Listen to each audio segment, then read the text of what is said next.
Oi pessoal, tudo bem? Eu sou o professor João Covenha, da equipe de matemática do CPV Vestibulares.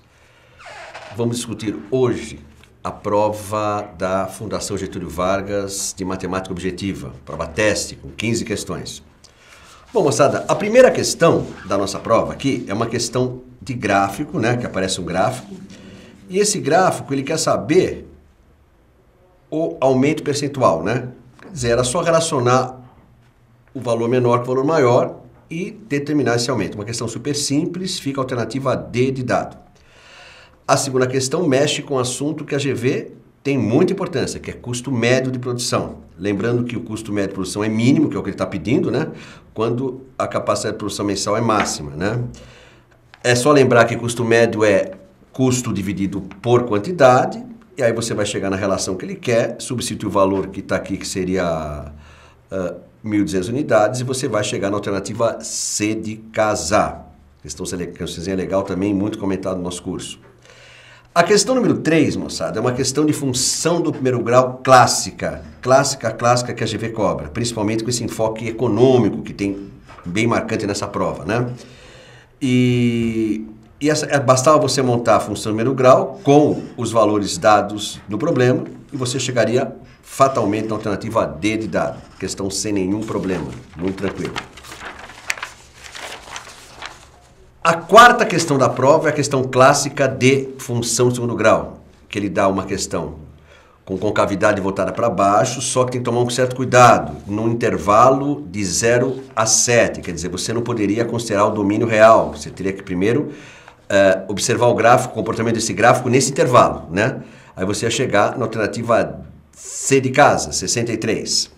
Bom, a quinta questão ele dá um gráfico, que necessariamente não precisa ser usado, né? Porque as raízes são dadas pelo problema, né? E aí é só montar um polinômio de grau 3. E ele pede o P de 5. Muito simples, né, moçada? Ia ser um x ao quadrado menos 1, x menos 3 vezes a, e daí você desenvolve o problema e vai chegar na alternativa E de Ernesto. E aí, tudo bem, né, moçada? Prova tranquila, muito legal, né? Muito bem feita, inclusive. A sexta questão, moçada, é uma questão clássica de PA e PG. E a gente tem falado muito em classe que a PA tem um comportamento linear, então ela está associada com juros simples, e a PG, um comportamento exponencial, está associada com juros compostos. Então, PA, juros simples, PG, juro composto. E aqui ele queria saber exatamente o comportamento dessas duas sequências, né, dentro do contexto do problema. Nós chegaríamos à alternativa E de Ernesto, moçada. Muito boa, muito bem boladinha a questão. A questão 7 era uma questão de exponencial simples, onde você tinha que igualar bases iguais, uma função exponencial com bases iguais. Só que ela tinha uma questão aqui, né? Era uma questão onde os expoentes tinham uma característica trigonométrica. Você teria que igualar os expoentes. E aí, veja bem, ele não pedia as respostas. Você vai ficar assustado com isso, não. Ele pedia quantas respostas, quantas raízes a equação ia dispor. Nós chegaríamos à resposta B de bola. 4 raízes, minha gente. Muito legal o problema, sabe? A oitava questão é um problema que também tem um enfoque econômico, com uma aplicaçãozinha simples de porcentagem. E a questão ela se resolve montando o sistema de duas equações, duas incógnitas. Você pode resolver pelo processo que você quiser, por escalonamento, por isolamento, pelo que você acha melhor, tá? Dava a alternativa B de bola.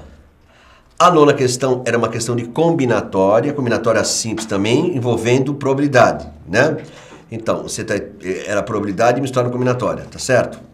E também muito tranquilo, aquele tipo de questão onde você quer que uma pessoa participe numa determinada escolha e uma outra pessoa não participe. Muito falado em classe pela gente também. Quer dizer, deu a alternativa A de amor. A 10ª questão, né? Isso aí você tinha que fazer um gráfico, né, moçada? Analisar o comportamento de um gráfico, né? E nesse comportamento de gráfico você ia ver aquilo que se pede. Também questão muito comentada e muito falada por gente em sala de aula e muito cobrada em vestibular também, da GV principalmente, né?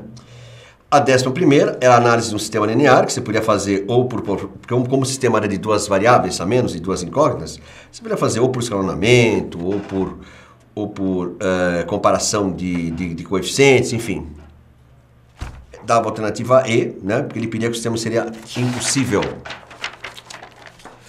A 12ª questão questão de circunferência, onde ele pediu pôr numa ordenada. Bastava você fazer o gráfico, simples, você dava o centro e o raio, fazia um esbocinho do gráfico e chegar direto na resposta que ele queria. A 13ª, pessoal, é uma questão clássica da GV, que tem caído quase todos os vestibulares, que é a famosa questão de decrescimento exponencial, né? Tá certo? Mas ela é muito tranquila, que sai via PG, muito simples, mais fácil que as demais questões de anos anteriores, de semestres anteriores. A 14ª é aquela famosa equação exponencial com bases diferentes, então nós vamos ter que logaritmar dos dois lados, vamos lembrar disso, né? Quer dizer, e a questão também sairia numa boa. E para finalizar a prova, a 15ª questão, é uma questão também muito bonita, de PA, onde ele também conjecturava o problema em cima de uma situação econômica. Bom, eu só quero cumprimentar demais, dar um grande abraço para a banca da GV, tanto da primeira prova como para a segunda prova. Foram provas muito bem elaboradas, a prova da manhã e a prova da tarde. Eu acho que a nossa prova está muito bem feitinha, porque ela vai selecionar exatamente aquilo que a GV precisa como aluno, tá bom? Gente, um super beijo para vocês e boa sorte. Sejam muito felizes, tá?